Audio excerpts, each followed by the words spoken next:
Nouvelle vidéo dans laquelle nous verrons comment configurer un serveur DHCP sur un routeur microtique via le client Winboss. Afin que ton routeur microtique puisse fournir des paramètres réseau IPv4 composés d'une adresse IP, d'un masque de sous-réseau, d'une passerelle par défaut et des serveurs DNS aux clients qui en font la demande, tu devras le configurer en tant que serveur DHCP. Et pour y parvenir, mettons en place notre environnement de travail avec un routeur microtique, le matériel cloud pour l'administration,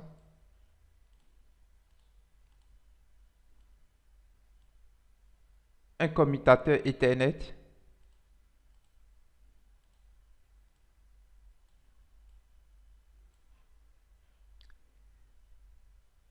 et de PC virtuel VPC.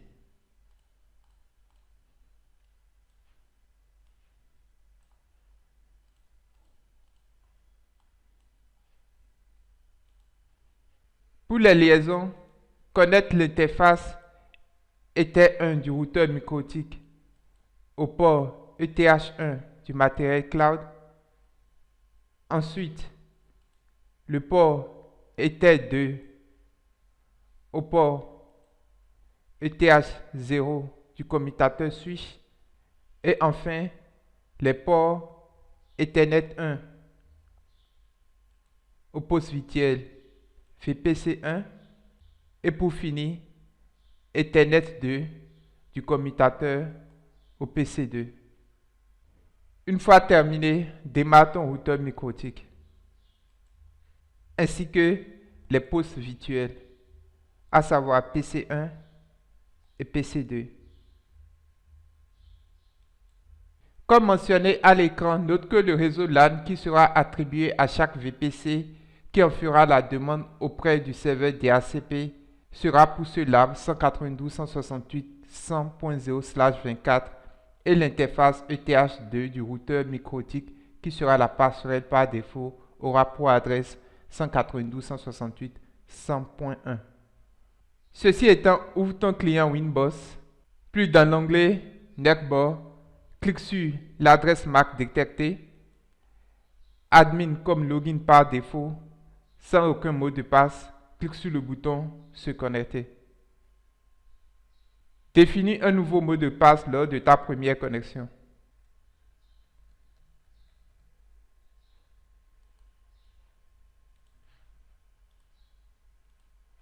Une fois connecté, d'entrée, commence par définir la nouvelle adresse IP à l'interface Ether2 juste en accédant au menu IP, puis en cliquant sur le sous-menu adresse. Clique ensuite sur le signe plus et entre ton adresse IP, comme pour ce lab, 192.168.100.1/24. Choisis dans le menu déroulant interface l'interface Ether2, puis clique sur le bouton Apply. Et note que le champ Network se remplit automatiquement tout seul, puis OK. Et voici l'adresse IP de l'interface Ether2 du routeur microtique définie. Donc une fois que l'interface du routeur 2 et le réseau d'adresses du serveur DHCP sont définis, la prochaine étape sera de définir le pool d'adresses réseau à allouer au client DHCP.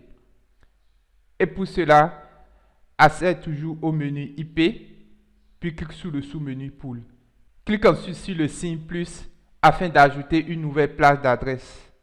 Commence par nommer cette plage, par exemple LAN, puis insère une plage d'adresse en fonction de ta topologie réseau.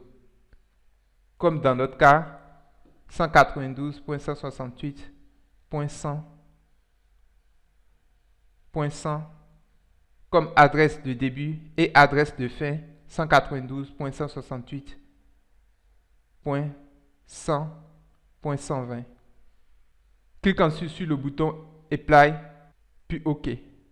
Ceci faisant, toute adresse IPv4 qui sera allouée dynamiquement à chaque poste client DHCP qui en fait la demande fera partie de cette plage mentionnée. Note que tu peux ajouter d'autres plages au besoin en cliquant toujours sur le bouton plus, puis en nommant la nouvelle plage LAN 2 par exemple, et en ajoutant la plage d'adresse 192.168.100.121 jusqu'à 192.168.100.150 par exemple, apply puis OK.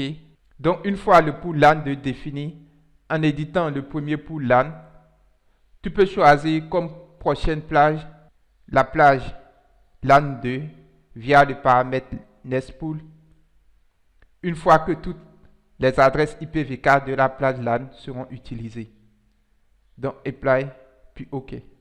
Le pool d'adresses configuré définit à présent les autres paramètres du serveur DHCP en accédant au menu IP puis en cliquant sur le sous-menu DHCP Server, ainsi créant un nouveau en cliquant sur le bouton plus et définit un nom, par exemple LAN.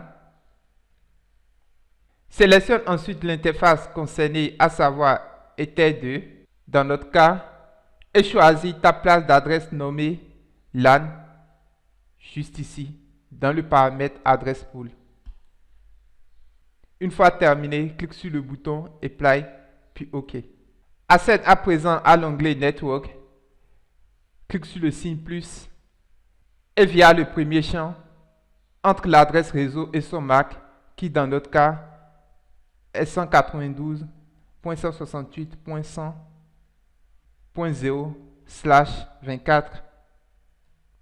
Définis ensuite dans le champ Gateway la passerelle par défaut à attribuer au client DHCP qui pour cela est 192.168.100.1.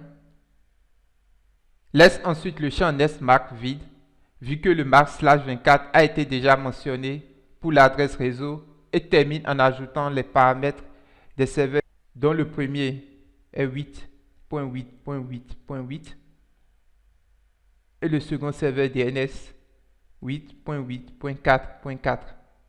Ainsi défini, clique sur le bouton Apply puis OK.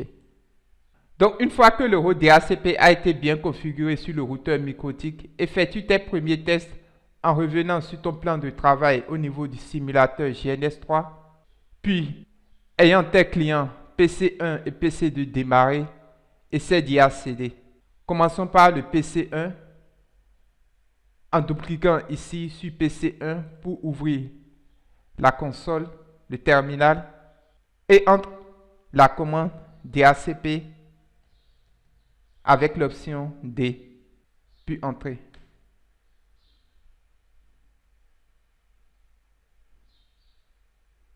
Et voici l'adresse IPv4 récupérée par ce poste via le serveur DHCP, à savoir la 192.168.100.120. Pour avoir plus de détails à propos des autres paramètres réseau récupérés par ce poste, sers-toi de la commande chip, puis entrer. Et voici, bien mentionné, les serveurs DNS, l'adresse du serveur DHCP, qui est l'adresse de l'interface Ether2 du routeur MikroTik. Voici l'adresse MAC de notre client PC1 et aussi d'autres informations sur le bail DHCP. Ensuite, tu peux tester la connectivité vers le routeur MikroTik au travers de l'utilité ping suivi de l'adresse IP 192.168.100.1, puis entrer. Et tu noteras que la liaison fonctionne parfaitement. Fais de même en accédant au PC2, puis entre la commande DHCP avec l'option D afin de faire une requête DHCP.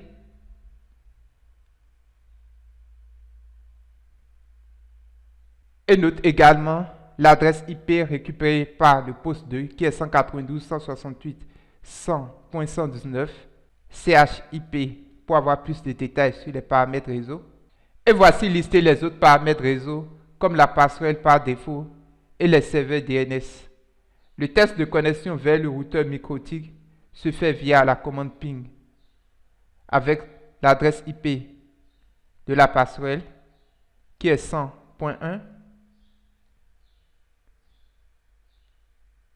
et note que la liaison fonctionne parfaitement.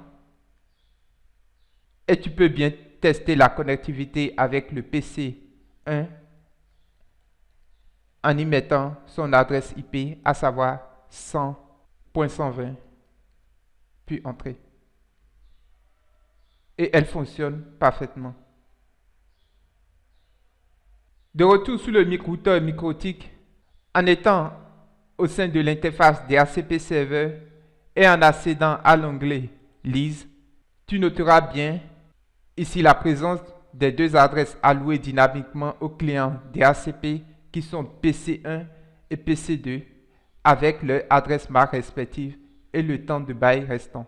Note aussi la présence du flag D en début de chaque ligne qui indique que ces adresses ont été allouées dynamiquement. Maintenant, tu peux toutefois vouloir allouer une même adresse IPv4 à une machine cliente en fonction de son adresse MAC. Pour démontrer cela, accède à nouveau au simulateur GNS3 et ici nous allons tout simplement ajouter un autre VPC comme ceci, PC3. Nous allons dans un premier temps le démarrer, puis accéder. Et en entrant la commande chip comme ceci, nous pouvons récupérer ici son adresse MAC. Une fois l'adresse MAC copiée dans ton presse-papier, accède au client Winboss et en étant dans l'onglet Lise, clique sur le bouton plus afin d'ajouter un nouveau bail. Entre l'adresse IP que tu souhaites attribuer de façon statique à notre nouvelle adresse MAC, à savoir par exemple l'adresse 192.168.100.110 et dans le champ MAC adresse, colle l'adresse MAC du poste PC3 copié comme ceci et clique ensuite sur le bouton Apply puis OK. Et de retour dans ton simulateur GNS3, connecte tout simplement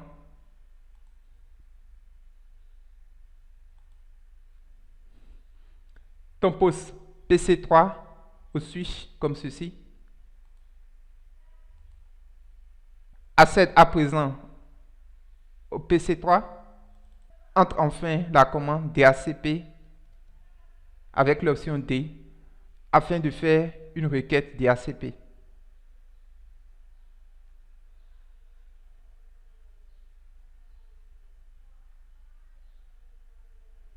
Après un laps de temps, tu verras bien que c'est l'adresse 192.168.100.110 définie sur le serveur DHCP qui a été attribuée à notre hôte PC3. De retour dans le client Winboss, tu noteras bien que cette adresse IP et cette marque de sous-réseau a été bien attribuée au PC3. Passons à présent à l'autre méthode graphique pour configurer un routeur micro-TIC en tant que serveur DHCP et pour cela, nous allons utiliser l'utilitaire DHCP Setup. Mais bien avant de lancer l'assistant de cet outil, commence par configurer une nouvelle interface réseau pour notre nouveau serveur DHCP. Pour cela, accède au menu IP, puis clique sur le sous-menu Adresse. Présentement, dans notre lab, les interfaces Ether 1 et Ether 2 étant déjà utilisées, les voici listées. Essaie d'en choisir une autre, par exemple Ether 3. Donc, ajoute une nouvelle adresse, à savoir la 192.168.200.1/24 et choisis comme interface Ether 3. Apply, puis OK. À présent, accède à l'outil DHCP Setup juste en te rendant dans le menu IP et en cliquant sur le sous-menu DHCP Server. Accède à l'onglet DHCP, et clique sur le bouton DHCP Setup. Le premier paramètre à configurer est l'interface du routeur sur laquelle le serveur DHCP va être défini. Choisis donc dans ce menu déroulant Ether3, puis Nest. La carte d'adresse IPv4 du serveur est définie automatiquement suite à l'interface choisie, à savoir Ether3, donc Nest. Définis la passerelle réseau du serveur DHCP qui correspond dans notre cas à l'adresse IP de l'interface Ether3 définie précédemment, 200.1, puis Nest. Et voici le pool d'adresses IPv4 proposé que tu peux toutefois modifier au besoin, comme par exemple l'adresse IP de début à 220 et celle de fin à 230 par exemple. Puis Nest. Définis ensuite les serveurs DNS pour le serveur DHCP. Ici, entre par exemple 8.8.8.8 comme le premier serveur DNS, le serveur DNS secondaire 8.8.4.4, puis suivant. La mise à jour du bail pour l'allocation des adresses IP au client DHCP étant de 10 minutes, ce qui est très court, opte pour une journée, à savoir 24 heures.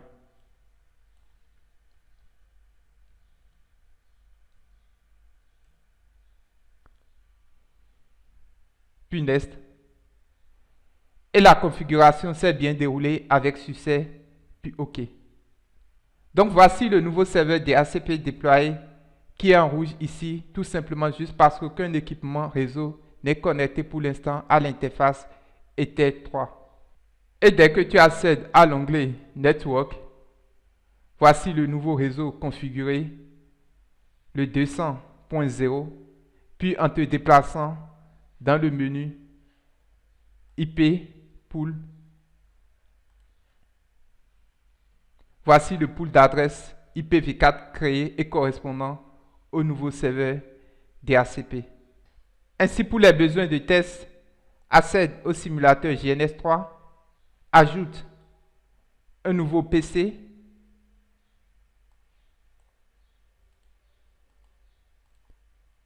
PC4 ici, puis connecte-le tout simplement au port Ether3 du routeur microtique. Puis démarre ton nouveau PC. Accède-y, puis entre la commande DHCP avec l'option D, puis entrer.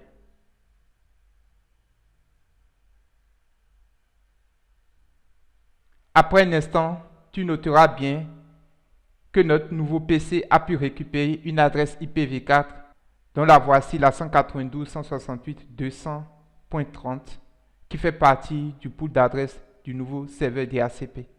De retour dans Winboss, en te rendant dans l'onglet DHCP, tu verras bien que le nouveau serveur DHCP défini n'est plus en rouge. Et pour terminer, en te rendant ici dans l'onglet Lise, tu verras très bien que le PC4, son adresse IPv4 attribuée de façon dynamique est 192.168.200.30 et ceci lui a été attribué par le nouveau serveur défini au travers de l'outil DHCP Setup.